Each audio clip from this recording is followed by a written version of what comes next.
पाकिस्तान में हुकूमत बनने जा रही है। प्राइम मिनिस्टर का ऐलान हो चुका है। शहबाज शरीफ प्राइम मिनिस्टर के तौर पे सामने आए हैं, लेकिन धांधली की गूंज जो है वो ख़त्म नहीं हो रही। आज एक बड़ी ख़तरनाक बात पाकिस्तान तहरीक इंसाफ की तरफ से सामने आई, जिसमें उन्होंने IMF को इन्वॉल्व कर दिया है पाकिस्तान में धांधली के मुबैना इल्ज़ामात को लेकर। अली ज़फ़र साहब ने आज बड़ी अलार्मिंग गुफ्तगू की। ज़रा पहले सुन लेते हैं और उसके बाद अंदाज़ा लगाते हैं कि कितने बड़े चैलेंजेस हैं। शहबाज शरीफ प्राइम मिनिस्टर बन भी जाएँ तो मुल्क कहाँ पे खड़ा होगा उनके प्राइम मिनिस्टर बनने के बाद भी। IMF को ख़त लिख रहे हैं इमरान खान साहब और उसमें ये कह रहे हैं कि IMF का लोन नथी कर दिया जाए धांधली के इल्ज़ाम से। आज अलीमा खान साहबा ने पंजाब की आइंदा आने वाली CM के ऊपर भी बड़ी कड़ी तनकीद की और उसका महवर भी धांधली था। दूसरा, पीपल्स पार्टी को बहुत बड़ा पाकिस्तान तहरीक इंसाफ को बहुत बड़ा धचका लगा है कि सुन्नी इत्तेहाद कौंसिल, जिसके अंदर उन्होंने शमूलियत इख्तियार की थी स्पेशल सीट्स विन ओवर करने के लिए औरतों की और अक़लियतों की। इलेक्शन कमीशन ऑफ पाकिस्तान ने बाकी सबको दे दी हैं सूबाई सीटें। पंजाब में 34 के करीब आई हैं PMLN के पास, लेकिन सुन्नी इत्तेहाद कौंसिल या PTI को एक भी सीट देने से इनकार कर दिया है। मोहसिन शाह नवाज रांझा साहब, इज़हारुल हक साहब, इरशाद भट्टी साहब हमारे साथ मौजूद हैं। इज़हारुल हक साहब, सबसे पहले आपसे एक राय ले लेते हैं। ये इलेक्शन में धांधली के इल्ज़ामात इस मुल्क के लिए सबसे ख़तरनाक रोड का तयन कर रहे हैं, या फिर तहरीक इंसाफ के जो बानी हैं वो बेसिकली अब इस हुकूमत को चलने नहीं दे रहे और पाकिस्तान के लिए नुकसानात दर नुकसानात जेल में बैठ के भी वो करवाने को और करने को तैयार हैं? Your take sir. शुक्रिया कामरान शाहिद साहब। पहले तो मैं अनकंडीशनल इसको मजम्मत करूँगा, ये जो इनका प्लान है IMF को और यूरोपियन यूनियन को ख़त लिखने का, इसकी मजम्मत करता हूँ और करनी चाहिए। अपने जो गंदे कपड़े हैं, डर्टी लाइनन, ये बाहर गली में नहीं धोने चाहिए। लेकिन बदकिस्मती से PTI का रिकॉर्ड यही है। पहले शौकत तरीन साहब ने, आपको याद होगा, KP के चीफ मिनिस्टर को जो टेलीफोन किया था, मुझे उसमें तफसील की जाने की ज़रूरत नहीं। तैमूर झगड़ा वो किया था I think. Having said this, मैं ये अर्ज़ करूँगा कि PDM2 जो है, ये जो इन्होंने गवर्नमेंट बनाई है, ये इनकी दूसरी बड़ी गलती है। पहली गलती इनकी थी PDM1 बनाना, और दूसरी गलती ये है, कैसे? इनको चाहिए था कि ये अपोजिशन में बैठते और PTI को हुकूमत बनाने देते। इज़हार साहब, ये गलती कैसे है? पहले वो तो बेचारे मसीहा के तौर पे उतरे मैदान में। मेरा PS तीनों मसीहाई तो देखें ना जी, कई किस्म के मसीहा हैं। एलियोपैथिक भी हैं, होम्योपैथ भी हैं। लोग मज़ारों की मिट्टी जो खा रहे हैं वो भी मसीहा हैं, और आपको पता है क्वेक्स जो हैं वो भी मसीहा होने का दावा कर रहे हैं। तो ये बहस बड़ी लंबी है, लेकिन मैं ये अर्ज़ कर रहा हूँ कि कोई भी सेंसिबल इंसान हो तो वो यही कहेगा कि आप PTI को हुकूमत दें और आप ये PDM2 की गलती न करें। और दूसरी गलती ये की है नवाज शरीफ साहब ने या नून लीग ने कि मोहतरमा मरियम नवाज़ को उन्होंने चीफ मिनिस्टर बनाया है।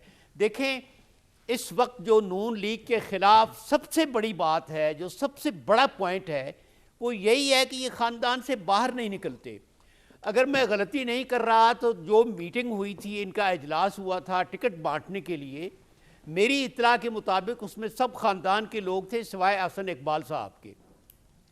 अच्छा। तो ये ऐसी गलतियां हैं जिनके नतायज दूर रस होंगे। इज़हार साहब, जब PMLN का वोटर माइंड नहीं करता डायनेस्टी पॉलिटिक्स, जब मोहसिन शाह नवाज रांझा साहब जैसा पढ़ा लिखा आदमी माइंड नहीं करता अपनी पार्टी की क़यादत की पार्टी पॉलिटिक्स, कि अगर वो डिज़र्व भी कर रहे हो रांझा साहब, वो कहते हैं कि ठीक है, अगर आप अपनी पार्टी किसी बंदे को मुकद्दम समझते हैं मुझ पे तो मैं एग्री करता हूँ, तो आपको और मुझे क्या एतराज़ है? वोट तो उनको फिर भी पड़ता है ना इस बात पे, डायनेस्टी पॉलिटिक्स पे।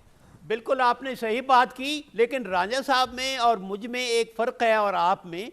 देखिए, रांझा साहब एक पार्टी के साथ मुंसलिक हैं। मैं अगर पार्टी के साथ मुंसलिक होता तो मैं भी यही करता, क्योंकि हम जब एक पार्टी के साथ मुंसलिक होते हैं तो फिर हम, लेकिन इज़हार साहब, करोड़ों वोटर है PMLN का, वो एक्सेप्ट करता है डायनेस्टी पॉलिटिक्स को, तो आप और मैं अब क्या करें? वो तो ठीक है, लेकिन मुझे या आपको अपनी राय ठीक है। हाँ, ये आप ठीक कह रहे हैं, ये आप ठीक कह रहे हैं, बिल्कुल ठीक है, ये आप ठीक कह रहे हैं। तो वो तो नहीं कर सकते ना। मिसाल के तौर पर मैं नून लीग को क्यों नहीं वोट देता? मैंने वैसे PTI को भी वोट नहीं दिया। मैं नून लीग को इसलिए वोट नहीं देता कि नून लीग अपने ख़ानदान से बाहर नहीं निकलती। अच्छा, इसी तरह आप पीपल्स पार्टी को देखें ठीक है। कि बेटा वालिद को सदर बना रहा है, सदर बेटा, बाप बेटे को वजीर आजम बना रहा है, बहन को बना रहा है। यही वो असबाब हैं जिनकी वजह से लोग पीटीआई की तरफ गए हैं। वैसे पीटीआई की तरफ लोग इसलिए भी गए हैं कि वो किसी और के खिलाफ नफरत का इजहार कर रहे हैं। वो जो कहते हैं ना कि ये जो लाहौर से मोहब्बत है ये किसी और से मोहब्बत है, तो ये जो कोई और है उसके खिलाफ जो गम गुस्सा है वो भी पीटीआई की कामयाबी में झलकता है। राइट। तो मैं समझता हूं कि जो सेटअप बन रहा है ये सेटअप हेल्दी नहीं है, और अल्लाह न करे कि मैं सही हूं, ये सेटअप चलने का नहीं है। ये सेटअप चलने का नहीं है मोहसिन रांझा साहब, ये सेटअप चलेगा नहीं। IMF पे ख़त लिख रहे हैं, अलीमा खान साहबा, मरीम नवाज साहबा को पता नहीं कौन कौन से आईने दिखा रही हैं।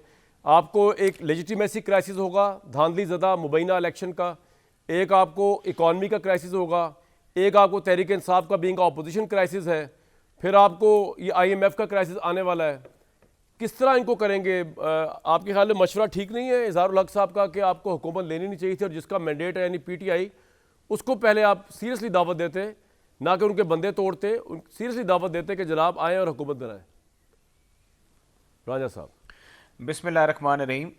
कामरान साहब, जहाँ तक मैंडेट का सवाल उठता है और जहाँ तक इस चीज़ का सवाल उठता है कि हमारे मैंडेट और जो चैलेंजेस हैं और जो PTI का मैंडेट चुराने वाली बात है, देखें PTI के अगर खुद ही लोग शामिल हो जाएं मुस्लिम लीग नून में और ख़ुद ही आके उनको पता हो और वो PTI के बैक्ड हों या जिसके भी हों, आज़ाद हसीयत में अगर वो लड़ रहे थे और वो PTI उनको कहती है कि वो हमारे कैंडिडेट थे, तो वो तो उनका अपना मसला है, वो उसको खुद देखेंगे। मुस्लिम लीग नून ने जो अपनी अक्सरियत साबित की और उसने जो अक्सरियत ली और उसी अक्सरियत की बुनियाद पे उसने अपनी हुकूमत बनाई पंजाब में, तो अगर PTI के पास अक्सरियत है तो PTI को अपनी हुकूमत बना लेनी चाहिए। वफाक में आपकी अक्सरियत तो तो कोई नहीं इतराज है नहीं सर। होगा अगर वफाक में PTI तो आप अक्सरियत के साथ 73 के नंबर पे खड़े हुए हैं ना देखें सर। देखें वफाक में भी बड़ा सिंपल सा है कि PTI अगर चाहती तो PTI सबसे बड़ी तो मैं समझता हूँ बेवकूफ़ी PTI की ये होती है कि PTI सियासत के मैदान में कहती है कि मैंने किसी के साथ नहीं बैठना, मैंने अलिफ के साथ भी नहीं बैठना, मैंने बे के साथ भी नहीं बैठना, मैंने उसके साथ भी नहीं बैठना, और यही उनकी सियासी फेलियर है, नाकामी है। इमेच्योर सियासत है तहरीक इंसाफ की। तहरीक इंसाफ को मैंने तो बल्कि खुद एक दिन कहा था कि तहरीक इंसाफ के लोगों को होश के नाखून लेने चाहिए कि वो जाके अपनी आपको अंदाजा है कि हमारी पार्टी का बहुत जो नुकसान हो गया। इलेक्शन में आपको फतह नहीं हुई, उसमें बहुत बड़ा फैक्टर ये था कि आप पीपल्स पार्टी के साथ PDM 1 में शामिल थे, और वही पीपल्स पार्टी जिसके मुतालिक आपने पूरी कौम को बताया हुआ था कि इनसे ज़्यादा करप्ट तो है ही कोई नहीं, और आपने अमली तौर पे इन पे करप्शन के केसेस बना के जरदारी साहब को 12 साल जेल में रखा। तो आपको इससे अंदाजा है कि अब आप जब PDM 2 के लिए जा रहे हैं तो इससे मजीद आपकी पॉपुलैरिटी नीचे आएगी कि जब आप उन्हीं करप्ट अनासर के साथ खड़े होकर गवर्नमेंट बना रहे हैं जिनको आपने करप्ट कहा है। मैंने तो नहीं कहा, मुझे तो पता ही नहीं है भी कि नहीं है पीपल्स पार्टी वाले करप्ट। मैं आपको एक बात बताता हूँ, मौलाना फजलुर रहमान साहब जो हैं उनका तहरीक इंसाफ के साथ बैठना जो है इस हालात में, आप ज़रा उस पर भी रोशनी डालें कि मौलाना साहब जो हैं वो किस सूरत हाल में थे। PDM राजा साहब वो जब आएंगे उनसे पूछ लेंगे, अभी तो आपसे पूछ रहे हैं सर। तहरीक इंसाफ ने उनसे क्या बातें की?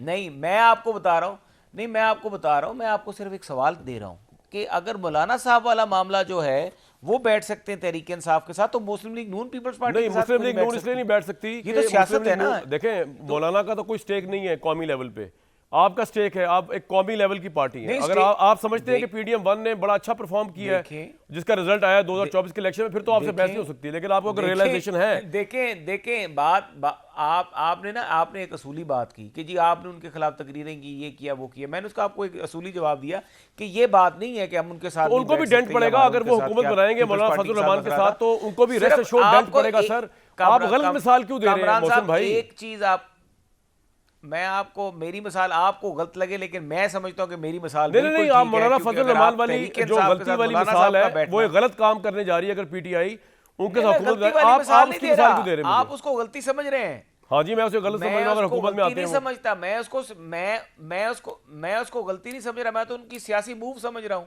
आप हमारी भी सियासी मूव समझे, पहली बात। दूसरी बात, आप ये कहते हैं कि हम कहते हैं तहरीक इंसाफ को अगर ये मौका दें कि आप हुकूमत बना लें, भाई तहरीक इंसाफ पीपल्स पार्टी से बात कर लेती ना, तहरीक इंसाफ किसी और सियासी जमात से बात करके अपनी हुकूमत बना लेती। हमने तो पहला मौका तहरीक इंसाफ को दिया था। शहबाज शरीफ साहब ने आके ये बात की थी कि अगर आपके पास अक्सरियत है और आप लोगों को अच्छा, अपने अब साथ मुझे शामिल बताएं ना, करके ये हुकूमत बना IMF का जो सकते हैं, तो चैलेंज भैया बना है, लें। मुझे बताएं, जो लेटर जो लिख रहे हैं इमरान खान साहब, दूसरा आपकी लेजिटिमेसी पे सवाल उठ रहा है कि आप लोग हारे हुए हैं, आप लोगों ने इतनी भी सीटें आपकी नहीं थी। हलीमा खान की बात आप सुन रहे हैं, वो कह रही हैं कि मरीम नवाज साहब वज़ीर पंजाब। इस लेजिटिमेसी क्राइसिस को, इस IMF के चैलेंज को आप किस तरह डील करेंगे, ये जो आपने अलाइड हुकूमत बनाई है इसको मिलके? देखिए, जहाँ तक तो ये है ना, तहरीक इंसाफ हमेशा से तहरीक इंसाफ वही काम करती है जो मुल्क के लिए तबाही का बायस होता है। अभी जो IMF को लेटर लिख रहे हैं, मैं इनसे ये पूछूंगा कि ये कहाँ की अक्लमंदी है कि आप तहरीक इंसाफ वाले जो हैं IMF को लेटर लिख रहे हैं कि जी आए हमारे मुल्क पे, कल आप कहेंगे भारत को दावत दे देंगे, आए नहीं पाकिस्तान पे कब्जा कर लें। ये वही बात है ना, ये वही हरकतें शुरू हो गई हैं। बचगाना सोच, बच्चों वाली सोच। मैं समझता हूँ कि ये जब तक इनकी सियासत में, और अच्छी खासी जमात थी, आपको अल्लाह ने इज्जत दे दी, सीटें आप अच्छी निकाल गए। मैं इलेक्शन हार गया, मैंने मुबारक भी दे दी अपने बंदे को, मेरे तफजात बहुत ज़्यादा इलेक्शन पे, लेकिन दे दी मुबारक यार, ठीक है, पाकिस्तान को आगे चलाओ भाई। अब आपने अगर लड़ाई लड़नी है तो निज़ाम के बीच में बैठ के लड़ें, पार्लियामेंट में ये मैं आपसे एग्री करता हूं, जाके लड़ें, लेकिन ये मैं आपसे बाहर एग्री जाके करता हूं। पाकिस्तान की, लेकिन ऑब्वियसली पाकिस्तान मेरे एग्री करने से कुछ नहीं होगा। वो कहते हैं पाकिस्तान आपने में जहाँ उनकी पे सीटें चुराई हैं तो आप हुकूमत नहीं करने देंगे। भट्टी साहब जब इनको हुकूमत नहीं करने देंगे तो किस तरह चलेगा? रांझा साहब जो फरमा रहे हैं कि हुकूमत चलेगी कैसे आगे? रांझा साहब जरा 1 मिनट में आपके पास यारो, आप वाहिद पॉलिटिशियन हैं आज, जना मैं आज़ाद लोगों की राय भी ले लूँ साथ साथ। जी सर, IMF के लेटर पे आपका क्या तशवीश है भट्टी साहब, या नहीं है? इनकी हुकूमत चल पाएगी इन चैलेंजेस के साथ और इतनी स्ट्रॉन्ग ऑपोजिशन के साथ? और जिस दिन इमरान खान जमानत में बाहर आ गया उस दिन क्या होगा इनके साथ? जरा मंजरनामा खींचे सर। 2 मिनट चाहिए कामरान भाई। 2 मिनट 10 3-4 सेकंड दिया आपको मैंने, उन पर बात करनी है। पहली बात तो ये है कि काश शौकत तरीन को सज़ा मिल जाती जब वो उसने ख़त कहा था दोनों अपने लगारी साहब को और झगड़ा साहब को कि आप IMF को ख़त लिखें, हमें कर्जा नहीं देना, कर्जा ना दें। बिल्कुल ठीक। काश उनको उस वक्त सज़ा मिल जाती तो आज ये ना होता। हम ये बिल्कुल 100% बात ठीक है कि मैंडेट चोरी हुआ है पाकिस्तान तहरीक इंसाफ का। इलेक्शन डे से पहले और इलेक्शन डे के बाद जो कुछ तहरीक इंसाफ के साथ हुआ है वो सरासर गलत है। जिस भोंडे अंदाज में सज़ाएं दी गई इमरान खान को वो गलत है। PTI को सियासी स्पेस नहीं दी जा रही, ये गलत है। PTI हर बैनुल-अक़वामी फोरम पे जा रही है, उसका हक है, लेकिन PTI को शायद ये पता नहीं, और अब सुना जा रहा है कि वो इस पे यू टर्न ले रहे हैं, लेकिन वो नहीं लिखेंगे ख़त। लेकिन अगर वो ख़त लिखते हैं तो पहली बात तो ये है कि IMF गवर्नेंस का इदारा है, गुड गवर्नेंस का, धांधली का इदारा नहीं है। दूसरी बात है जो मुल्क का हाल है, जो कौम का हाल है, जो बदतरीन मुआशी बुरहान है, हुकूमत का पहला बड़ा चैलेंज ही होगा IMF से तीसरी किस्त लेना और मई तक $8.25 अरब वापस करना, बेल आउट पैकेज लेना, और अगले 3 सालों में $72 से $78 अरब पाकिस्तान को चाहिए। पाकिस्तान है तो हम हैं, पाकिस्तान नहीं है तो हम नहीं हैं। खुदा के लिए सब कुछ करके तो इस तो सर आपका मशवरा PTI को यही है कि ना कि PDM की गवर्नमेंट को चलने दिया जाए, एक स्टेबल गवर्नमेंट। भाईजान मैंने आपसे भाईजान मैंने आपसे रिक्वेस्ट की थी, तो मैंने अच्छा तो पाकिस्तान है तो हम हैं।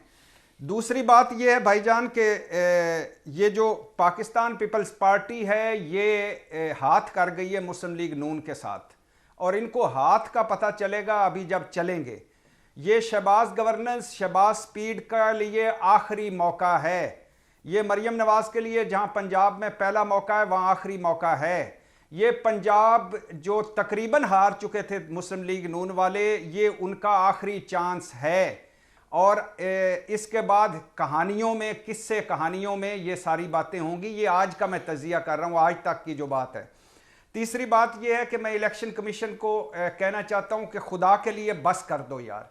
गो कि अभी सुना जा रहा है कि कल सुन्नी इत्तेहाद कौंसिल पे हतमी इजलास होगा, उसमें इलेक्शन कमीशन फैसला करेगा सीटों का, लेकिन बस कर दो यार। इंट्रा पार्टी इलेक्शन पे बल्ला ले लिया, प्लेइंग फील्ड नहीं दी, उनके साथ जो कुछ हुआ।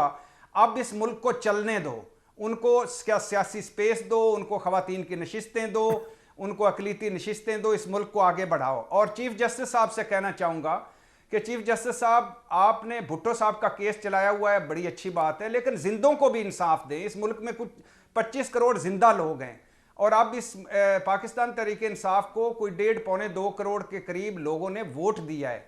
तो खुदा के लिए अब तहरीक इंसाफ की 3 हिकमत अमली है धांधले पे, झुरलू पे। एक कि पार्लियामेंट में शोर मचाएं, दूसरा अदालतों में जाएं, तीसरा सड़कों पे जाएं। और सड़कों पे उनके साथ जमात इस्लामी भी होगी, GDA भी होगी और जमातें भी होगी। तो मुल्क को इस सियासी बुरान से निकालने के लिए चीफ जस्टिस साहब को कहना चाहता हूं कि एक लार्जर बेंच बनाएं। सारे ये जो फॉर्म 45, 46, 47 ये सारे जो धांधले हुए हैं इनको लाएं, जिनकी सीटें उनको मिलें, जो झूठ है वो झूठ हो, जो सच हो वो सच है। लेकिन बात यह है कि जब आपके मुतलका इदारे, मुतलका फोरम, मुतलका अदालतें आपकी बात नहीं सुनती, डिप्रेशन, फ्रस्ट्रेशन बढ़ती है, तो फिर क्या होता है? फिर सड़कों पे चीज़ें आ जाती हैं और मुल्क रुक जाता है। तो खुदा के लिए ये मेहरबानी करें, इस मुल्क पे भट्टी साहब लगे हाथ जरा मुझे ये भी बता दें कि जो साबिक कमिश्नर रावलपिंडी लियाकत अली चट्ठा ने तहरीरी बयान जमा कराया इलेक्शन कमीशन में, ये ज़रा बता दें, चला देते हैं कि वो ये है कि मैंने प्रेस कॉन्फ्रेंस PTI के साथ मिली भगत से की। मैंने PTI के बहकाने पर अपना बयान दिया जो सरियन गैर जिम्मेदाराना अमर और गलत बयानी थी। झूठी प्रेस कॉन्फ्रेंस करने पर शर्मिंदा हूँ। मैंने धांधली के लिए किसी रिटर्निंग अफसर को कोई हिदायत नहीं दी। चीफ जस्टिस के खिलाफ बयान अवाम में बदएतमादी फैलाने के लिए दिया गया। मुझे चीफ इलेक्शन कमिश्नर की जानिब से किसी जमात को सपोर्ट करने के अहकाम नहीं दिए गए। अपने किए पर बहुत शर्मिंदा हूँ। पूरी कौम खासतौर पर तमाम सरकारी मुलाजमीन से माफ़ी का ख्वास्तगार हूँ। मैंने झूठे इल्ज़ाम से उनकी साख को शदीद नुकसान पहुँचाया। मुझे बताइए कि किस बात को किस तरह माना और देखा जाए भट्टी साहब? इस मुल्क में तमाशा लगा हुआ है, इलेक्शन क्या हो गया, तमाशा लग गया। इस पे फिर जी सर इस पे शेर सुन लें पहले। इफ्तिखार आरिफ साहब का, इफ्तिखार आरिफ साहब आई लव यू, क्या खूबसूरत शेर आपने लिखा है। बिखर जाएंगे हम जब तमाशा ख़त्म होगा, मेरे महबूद आखिर कब तमाशा ख़त्म होगा। कहानी आप उलझी है कि उलझाई गई है, ये उकदा तब खुलेगा जब तमाशा ख़त्म होगा। अच्छा, अब ये है कि पहले तो मुस्लिम लीग नून वालों से पूछना है कि आपने हमें बताया था कि लियाकत चट्ठा ज़हनी मरीज़ है, तो अब क्या हम दूसरा बयान उसको मान लें कि क्या अभी भी वो ज़हनी मरीज़ है? पहली बात। दूसरी बात ये भाईजान के 1 मिनट सिर्फ चाहिए। ये पहले लियाकत चट्ठा कह रहे थे मैंने धांधली करवाई, 13 उम्मीदवारों को हारेयों को जितवाया। अब वो कह रहे हैं मैंने गलत कहा। पहले वो नमाज फजर के बाद खुदकुशी करना चाहते थे, कचहरी चौक पे कहते थे फांसी दो। अब कह रहे हैं आला ओहदे का लालच दिया गया, मुझे बहकाया गया। पहले chief commissioner, election commissioner, chief justice शरीके धांधली थे, अब अपने बयान पर शर्मिंदा है और उनसे भी माफ़ी मांग लें। पहले मैंने किसी के कहने पर कुछ नहीं कहा, अब वो कह रहे हैं तहरीक इंसाफ के एक आला ओहदेदार से लाहौर में मैं मिला हूँ और उनके कहने पर मैंने प्रेस कॉन्फ्रेंस की है। पहला उनका बयान था ज़मीर की आवाज़, अब उनका कह रहे हैं कि नहीं वो बदनीति पर मबनी था। लिहाजा अब बात ये है, ये बड़ा संगीन मामला है। मेरा ख्याल है कि मेडिकल एग्जामिनेशन होना चाहिए, सवाल है, ये बड़ा अहम मामला है। नहीं, सबसे ये भी होना चाहिए। और अगर इसको कोई जुडिशल कमीशन में चट्ठा साहब को ना बुलाया गया तो तहरीक इंसाफ कहती रहेगी कि पहला बयान ठीक था, ये जबर के जरिए लिया। मुस्लिम लीग कहती रहेगी कि देखा ये पहला बयान तहरीक इंसाफ पे दिया गया, अब ठीक है। लिहाजा इसको जुडिशल कमीशन में ले जाकर इसकी तहकीकात होनी चाहिए। पॉइंट आ गया जी आपका। इजहारुल हक साहब, ये जो वोट के बाद तूफान उठा है, इस तूफान के अंदर आपको नजर आ रहा है, उसमें उस तूफान में धांधली का तूफान भी है, लेजिटिमेसी का भी सवाल है, उसमें गवर्नेंस की बात भी है। शहबाज परफॉर्मेंस क्या होगी, पहले क्या थी अब क्या होगी, पंजाब में गवर्नेंस क्या होगी, फिर PTI का फैक्टर भी है जिन्होंने तहिया किया हुआ है कि इस हुकूमत को चलने नहीं देना। तो सर इसका आप पाकिस्तान को कहाँ देखते हैं अगले 6 महीनों में कम से कम चले? ये हुकूमत आ भी जाएगी, उसके बाद क्या होगा? कामरान साहब, अभी मेरे भाई ने कहा है कि PTI वालों में प्रॉब्लम ये है कि वो किसी के साथ मिलकर नहीं बैठते। तो मैं ये अर्ज़ करूँगा कि PTI इसीलिए तो जीती है कि वो किसी के साथ मिलकर नहीं बैठती, इसलिए कि लोग इन 2 ख़ानदानों से जो पिछले 30 साल से ज़्यादा काबिज़ हैं और बारियाँ ले रहे हैं, लोग इनसे नाला हैं। दूसरी बात, आप इस बात पर गौर कीजिए कि ये जो पीपल्स पार्टी और नून लीग के मुज़ाकरात होते रहे हैं, आपको इन मुज़ाकरात में कोई ऐसा प्रोग्राम उन्होंने आपको नज़र आया है कि वो कोई उन्होंने कौम को बताया हो कि हम माशी अबतरी जो है उसका हल क्या करेंगे, हम एक्सपोर्ट्स का क्या करेंगे, हम फॉरेन रिलेशंस का क्या करेंगे? मुझे तो ऐसा लगता था कि जैसे कोई गोश्त की जो है उसके टुकड़े करके बोटियां तकसीम की जा रही हैं कि भाई सेनेट की ये सीट होगी, स्पीकर की ये सीट होगी, सूबे में ये, इट इज़ रिडिकुलस। ये कितना इबरतनाक मकाम है कि दो पार्टियां जो हैं वो कई दिन तक इस बंदर बांट में मसरूफ़ रही हैं। क्या कभी दुनिया में किसी और मुल्क में भी ऐसा हुआ है? भाई कोई मुल्क की फलाह के लिए मुज़ाकरात करो, कोई माशी प्रोग्राम के लिए मुज़ाकरात करो आपस में, तुम आपस में ये मुज़ाकरात करो कि मेरा ये प्रोग्राम है, दूसरा कहे कि मेरा ये प्लान है माशी इस्लाह के लिए, उस पर बात करो। तीसरा जो आपने सवाल पूछा है, हाँ मैं ये भी कमिश्नर साहब के बारे में मैं ये भी कह दूं, सिर्फ एक फ़िक्रा कि नानी ने खसम कीता बुरा कीता, करके छड़ देता तो होर बुरा कीता। अब मैं उस सवाल की तरफ आता हूँ जो आपने फरमाया है कि अगले 6 महीने में मैं पाकिस्तान को कहाँ देखता हूँ। मैं पाकिस्तान को इंतहाई मुतज़लज़ल हालात में देखता हूँ। ये जो गवर्नेंस है इनका आपस में बहुत झगड़े होंगे, इधर से पीटीआई का प्रेशर होगा, इधर से इनकी बंदर बांट होगी, ये मैंने लेना है, ये फलाने। मैं आपको सिर्फ एक मिसाल देता हूँ कि नून लीग वाले ये जो इदारे नुकसान में जा रहे हैं इनको नेशनलाइज करने चाहते हैं। अगरचे ये रिकॉर्ड पर है कि अबूरी हुकूमत पीआईए को नेशनलाइज कर रही थी, लेकिन अखबार की खबर के मुताबिक इसहाक डार साहब ने इसको नेशनलाइज नहीं करने दिया। तो इसहाक डार साहब भी तो एक बहुत बड़ा फैक्टर हैं यहाँ, और जब तक नून लीग है तो इसहाक डार साहब भी हैं। तो जब तक इसहाक डार साहब भी हैं तो आप मुल्क की मईशत का, खैर मैं दूसरी आपका पॉइंट आ गया जी। तो अगले 6 महीने में मैं आपको बताऊं प्रॉब्लम क्या है जो राजा साहब के लिए भी है। और कोई पंजाब का वोटर जो है ना वो बेवकूफ नहीं है के लिए, मैं बताऊं सर आपका पॉइंट आ गया। मैं आपको राजा साहब के लिए एक चीज दिखाने लगा। के लिए ये कुछ भी नहीं कर सकते। ये इसलिए कुछ नहीं कर सकते क्योंकि पंजाब का वोटर बेवकूफ नहीं है। पंजाब का वोटर अगर नून लीग के लिए नहीं निकला तो उसकी एक बहुत बड़ी वजह मेरे नजदीक में भी, आई एम कंप्लीटली रॉन्ग, कि आपने जिनके साथ खड़े हुए उनको आप खुद क्या कहते थे, जिनके साथ आप दोबारा खड़े हो गए। मैं नहीं कहता, मेरे पास तो कोई सबूत नहीं पीपल्स पार्टी करप्शन का। राजा साहब ये आपके लिए है, ये पंजाब का वोटर जानता है कि आपने ये बयानियां बनाया हुआ है। जब आपने इतना बवाए दोहल चोर कहा, उसके बाद आप मुल्क बचाने के लिए किस तरह बैठ सकते हैं चोरों के साथ? इस सवाल का कोई लॉजिकल जवाब है तो मुझे ब्रेक के बाद दीजिएगा कि जिनको आपने, या आप उस वक्त झूठ बोल रहे थे या आप अब गलत हैं। दोनों सूरतों में राजा साहब सही नहीं हो सकते। और पंजाब के वोटर ने ये सब देखा है पीडीएम 1 में, और अब आप पीडीएम 2 में उसको दोबारा तमाशा दिखा रहे हैं। एक ब्रेक लूंगा जी।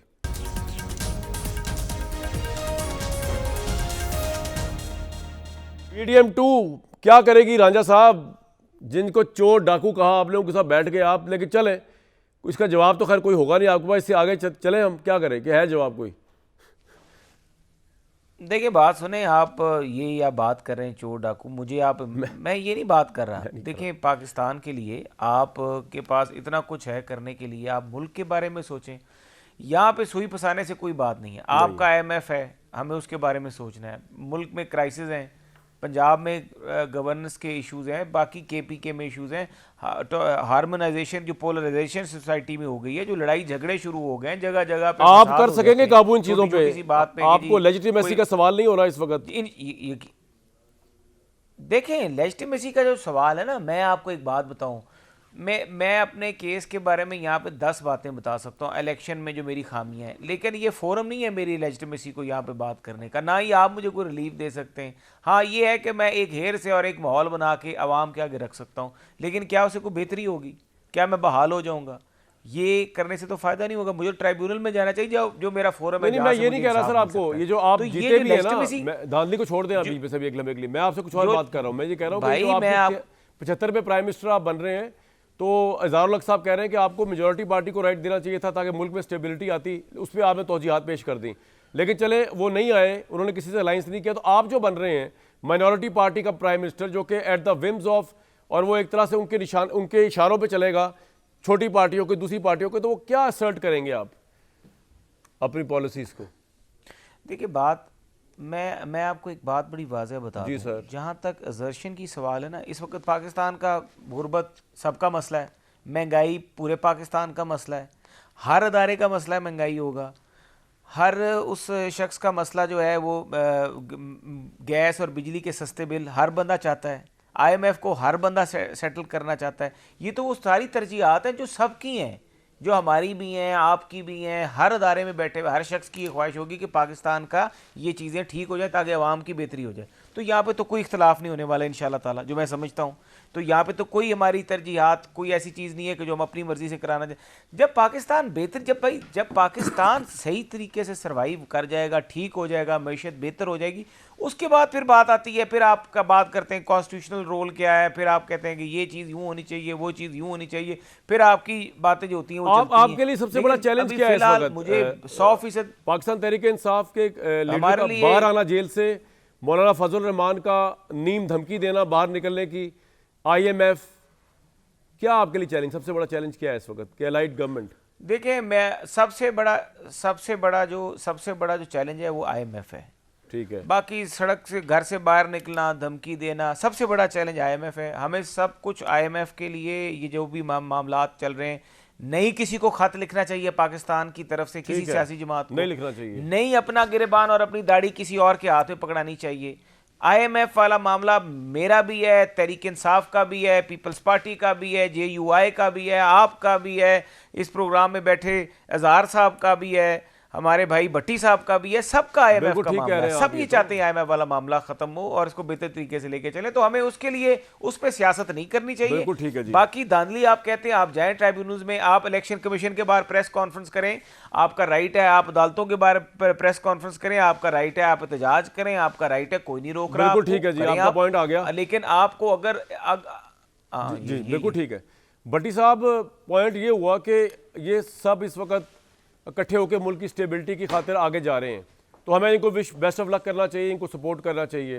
पीछे रहेगी Tehreek Insaf as the very important factor, उसका फ्यूचर क्या है और वो क्या कर रहे होंगे इस सारी नेशन मेकिंग और नेशन बिल्डिंग और इकॉनमी बिल्डिंग और नेशन स्टेबलाइजिंग पीरियड के अंदर? इमरान खान क्या कर रहे होंगे, उनके लिए क्या फ्यूचर है? वो वैसे ही बैठे होंगे, उन्हें अगर किसी काम ना लगाया तो वो तो इनके लिए मुश्किलात ही कर रहे होंगे ना पैदा। भट्टी साहब, भाईजान, इस सबसे अहम सवाल ये है कि इस मुल्क का क्या फ्यूचर है, हमारा क्या फ्यूचर है। सबसे अहम सवाल ये है कि सही कह रहे हैं रांझा साहब के नंबर 1 पे मईशत है, नंबर 2 पे सियासी अदम इस्तेकाम है, नंबर 3 पर ये जो है धांधली ये है। अब मईशत का मैंने बता दिया कि वो सारों का मसला है और खुदा के लिए उस पर कोई सियासत ना करें, लेकिन तब तक ये नहीं चल पाएंगे जब तक ये आप सियासी अदम इस्तेकाम होगा। सियासी अदम इस्तेकाम को कैसे ख़त्म करना है? ग्रैंड डायलॉग शुरू करें। वो कैसे शुरू करने हैं? वो इस तरह शुरू करें कि आपने जो सीटें जो उनका है उनको मुतलका फोरम्स पर या सुप्रीम कोर्ट में जाकर वो उसका मामले का हल निकले। अब जब ये जो मौजूदा सूरत हाल है जिसमें तरीके इंसाफ के लिए कोई स्पेस नहीं अभी भी लग रही, उसमें नहीं आगे चल सकेगा मुल्क। आप इस इलेक्शन ने साबित कर दिया है कि नवाज शरीफ साहब एक हल्के से हार गए। मुस्लिम लीग को छोड़ें, मुस्लिम लीग नून मतलब नवाज शरीफ साहब, मतलब मुस्लिम लीग के सरबराह, मतलब उनके कायद आजम सानी रहबर, मतलब बकौल मरीम नवाज साहबा इमाम खुमैनी, वो दूसरी सीट भी उनकी मशकूक है। मैं उस पर उनको नहीं कहता हारा हुआ, मेरे पास कोई सबूत नहीं है, लेकिन दूसरी सीट भी मशकूक है। तो अब जो इस मुल्क के लोगों ने जो फैसला सुनाया है उसका एहतराम करें खुदा के लिए, इस मुल्क को आगे चलने दें, सारे बड़ा दिल करें, सारे थोड़ा सा। आपको शहबाज शरीफ की क़यादत पे यकीन क्यों नहीं हो रहा भट्टी साहब? क्योंकि उन्होंने तो पहले भी PDM गवर्नमेंट चलाई। मुझे है, किसने कहा है मुझे है? मुझे देखें पहली बात तो ये है कि मैं शहबाज शरीफ साहब के लिए नेक ख्वाहिशात, मरियम नवाज साहबा को मैं आपके प्रोग्राम में पहले भी कह चुका हूँ, खातून वज़ीर आला हैं और उनको एक जिम्मेदारी मिली है और इसमें कोई शक नहीं, वो नवाज शरीफ साहब की बेटी है, इस वजह से उनको CM लगाया गया है, लेकिन उनके लिए भी गुड विशेस। मतलब लेकिन ये नहीं चल पाएगा भाईजान। हम इन दायरों में फिरते रहेंगे, दायरों में सफर करते रहेंगे। खुदा के लिए इस इलेक्शन पॉइंट आ गया आपका, के नाखन लेने चाहिए। पॉइंट आ गया। सुप्रीम कोर्ट को जिंदों का फैसले सुनने चाहिए और सारों के मैंडेट का एहतराम करना चाहिए और आगे बढ़ना चाहिए। भाई ये चल नहीं पाएगा, PTI हुकूमत नहीं बना सकती, इमरान खान जेल से बाहर आएगा तब भी प्रॉब्लम है, जेल के अंदर रहेगा तब भी पता नहीं क्या प्रॉब्लम है, इज़हारुल हक साहब। और तो फिर ये किस तरह चलेगा मामला सर आगे? इनके पास चॉइस थी, इन्होंने हुकूमत बना ली, शहबाज शरीफ की क़यादत में हुकूमत चलेगी। प्रॉब्लम क्या है फिर अब, या प्रॉब्लम आपको लगती है जैसे कह रहे चल ही नहीं पाएगा? कामरान साहब, मेरे 2 पॉइंट्स हैं। जी जी। पहला तो मैं आपको याद दिलाऊंगा कि जब लीग ऑफ नेशंस बनी थी 1919 में, वर्ल्ड वॉर 1 के बाद अजीम के दरमियान जी, तो अल्लामा इकबाल ने एक शेर कहा था जो आज आप खुद समझ जाइए कि ये शेर मैं क्यों पढ़ रहा हूँ। वो फारसी का शेर है कि मन अज़ीं बेश न दानम के कफन दुज़दां चंद, मन अज़ीं बेश न दानम के कफन दुज़दां चंद, बाहरे तक़सीम कबूर अंजुमने साख्तांद। तर्जुमा कि मैं तो सिर्फ इतना जानता हूँ कि कुछ हैं लोग जो कफन चोरी करने वाले हैं, उन्होंने कब्रों की तकसीम के लिए एक अंजुमन बना ली है और वो मुज़ाकरात कर रहे हैं। माशाल्लाह, आप इस गवर्नमेंट को इससे ये आगे कह रहे मैं हैं। शेर की तशरीह नहीं करूँ। नहीं, आप इस गवर्नमेंट को से तशबीह दे रहे हैं कब्रों की दूसरा तकसीम। मेरा पॉइंट ये है, अब आप जिस तरफ जो मर्जी, अब ये शेर अल्लामा इकबाल का जो मैंने सुनाया है, अब ये पब्लिक प्रॉपर्टी है, आप इसकी जो मर्जी कर रहे हैं। लग तो यही रहा है कि आप ये कह रहे हैं कि पीडीएम 2 जो है कब्रों की तकसीम तो कर ली और कुछ नहीं पल्ले इनके। अच्छा, मेरा दूसरा पॉइंट ये है कि चलें जिस तरह भी हुआ, हुकूमत इन्होंने अभी तय कर ली है, और अभी तो अब मैं भट्टी साहब की इस राय की तौसीक करता हूँ, सेकंड करता हूँ कि हमारी नेक ख्वाहिशात हैं चीफ मिनिस्टर मरियम नवाज़ के लिए। अगरचे उन्होंने अभी हलफ नहीं लिया, लेकिन प्रैक्टिकली सब कुछ वो बन गई हैं चीफ मिनिस्टर। वो इंटरव्यूज़ भी ले रही हैं, उनको प्रेजेंटेशन भी दे जा रही हैं जी। अब मेरी ये अपील है, दरख्वास्त है अवाम की तरफ से, अपनी तरफ से, और मेरे इस चैनल की तरफ से, शहबाज शरीफ और पीपल्स पार्टी से, कि खुदा के लिए अब तो हमें कोई ऐसा प्रोग्राम दें कि आपका रोड मैप क्या है, आप चलेंगे कैसे। भाई एयर एम्बुलेंस स्टार्ट हो रही है पंजाब में पहली दफा, 5 IT यूनिवर्सिटियां बन रही हैं, आप रोड मैप, हद हो गई यार इज़हार साहब, कुछ देखे तो सही आप। नहीं, ये तो मैं मईशत की बात, आप अपना बैलेंस ऑफ ट्रेड कैसे ठीक करेंगे, आप अपना बैलेंस ऑफ पेमेंट्स कैसे ठीक करेंगे, आप अपने खसारे के बजट को कैसे ठीक करेंगे, वो रोड मैप दें। वो इनसे पूछ लेते हैं, ये है उनके कि पास है सियासी साहब। अदम इस्तेहकाम दूर करने के लिए वो क्या कर रहे हैं। तो इमरान खान का फ्यूचर क्या देखते हैं आप इज़हार साहब? क्या वो पीटीआई को दावत देंगे? आप इमरान नहीं, वो नहीं देंगे, मैं आपको बता रहा हूँ नहीं देंगे। इमरान खान का फ्यूचर क्या है इज़हार साहब? तो देना चाहिए, और देना चाहिए, छोड़े सर। देखें, लीग ऑफ नेशंस बनी थी आइडियलिज्म पे कि ये होना चाहिए, वो फ्लॉप हो गई, वर्ल्ड वॉर 2 स्टार्ट हो गई, तो रियलिज्म पे बात करें ना, वो नहीं देंगे। इमरान का फ्यूचर क्या देखते हैं आप इज़हार साहब? देखिए जी, इमरान खान का फ्यूचर उस वक्त तक ब्राइट है जब तक उसको 5 साल आप पूरे नहीं करने देते। 5 साल पूरे करेगा हुकूमत लेकर तो लोगों के सरों से, ज़हनों से उसका भूत उतरेगा। जब तक आप उसको हुकूमत नहीं देंगे, उसका फ्यूचर ब्राइट है, उसकी पॉपुलैरिटी रहेगी, बल्कि और ज़्यादा होगी। आप पीडीएम को अगर 2-3 साल दें, 5 साल दें, और उसके बाद आप इलेक्शन कराएं, तो इमरान खान को ज़्यादा मेजॉरिटी मिलेगी। राइट। ये मैं इसके बावजूद कह रहा हूं कि मैं पीटीआई का हामी नहीं हूं। बिल्कुल ठीक है सर, मैं इमरान खान का हामी पॉइंट नहीं आ गया आपका। आप एक फैक्चुअल एनालिसिस कर रहे हैं। चाहिए, लोग चाहते हैं कि उसे टेस्ट करें। आपके लिए अलार्मिंग बातें हैं मोहसिन राजा साहब कि आप प्राइम मिनिस्टर बनने के बाद भी आप पॉपुलर पार्टी नहीं, नंबर 1, और नंबर 2, क्या डार साहब ही वजीर खजाना होंगे गिवन द फैक्ट कि पीडीएम 1 के दौर में उन पर इतना क्रिटिसिज्म हुआ उनकी परफॉर्मेंस के ऊपर, फिर भी वही होंगे? देखिए, जहाँ तक डार साहब की परफॉर्मेंस के ऊपर जो क्रिटिसिज्म हो रहा है, आप मुझे बता दें कामरान भाई, अगर आज किसी पॉपुलर लीडर को भी आप मिनिस्टर फाइनेंस बना देंगे तो 6 महीने बाद उसकी भी वही सूरत हाल होगी।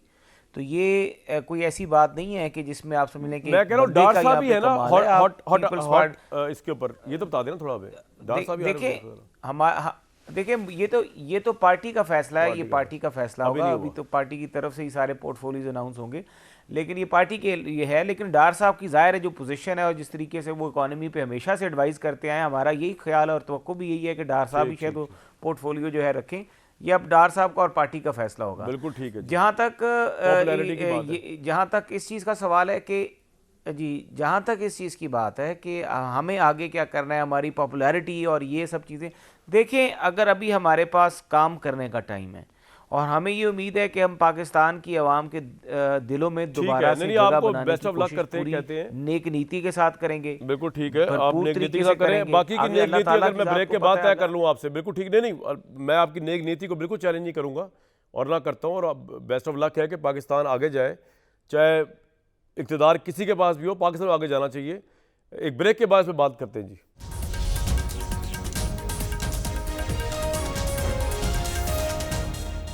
PDM2 की ये सोच है कि किसी और पार्टी को उनके अलावा जो इत्तेहादी हैं यानी PTI वगैरह कोई स्पेस नहीं मिलनी चाहिए। This is the way forward.